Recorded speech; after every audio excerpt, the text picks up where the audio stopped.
Habang nabubuhay ang tao dito sa mundo, ay napakaraming salita ang lumalabas sa kanyang bibig sa bawat araw.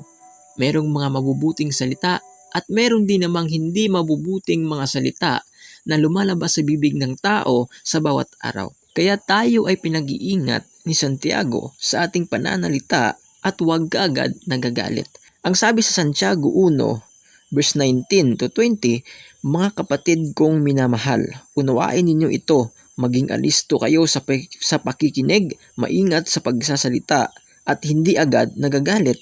Dahil ang galit ng tao ay hindi nakakatulong upang magawa kung ano ang ayon sa kalooban ng Diyos.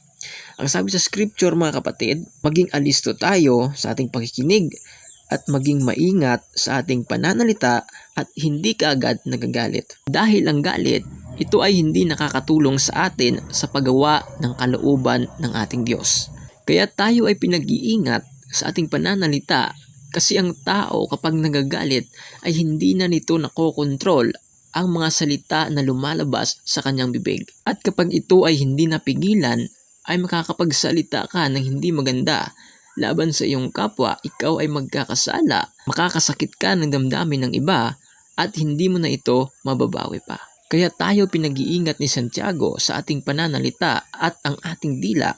Kasi ang dila, ang sabi sa scripture, ito ay maliit lamang na parte ng ating katawan. Pero ito ay inihahambing sa isang maliit na apoy na kayang sunugin ang isang malawak na kagubatan. Ito ay maliit na parte ng ating katawan pero kaya ka nitong ipahamak at kaya nitong makapanakit ng damdamin ng ibang tao. Ang sabi sa Santiago 3 verse 5, ganyan din ang dila ng tao, maliit na bahagi lamang ng katawan, ngunit napakalaki ng mga ipinagyayabang. Isipin na lamang ninyo kung paano napapalagablab ng isang maliit na apoy ang isang malawak na kagubatan. Ang sabi sa scripture, maliit lamang ito, pero napakarami nitong ipinagyayabang. Ito ay inihahambing sa isang maliit lamang na apoy na kayang sunugin ng isang malawak na kagubatan. Napakadelikado nito, kaya tayo ay pinag-iingat ni Santiago sa ating pananalita. Kasi kapag ito ay nasabi mo na at nakapanakit ka ng damdamin ng iba, ay hindi mo na ito mababawi pa. Kaya tayo ay pinag-iingat ni Santiago at laging tandaan na maging maingat sa ating pananalita at huwag agad nagagalit. Yun lamang po at maraming salamat. God bless you.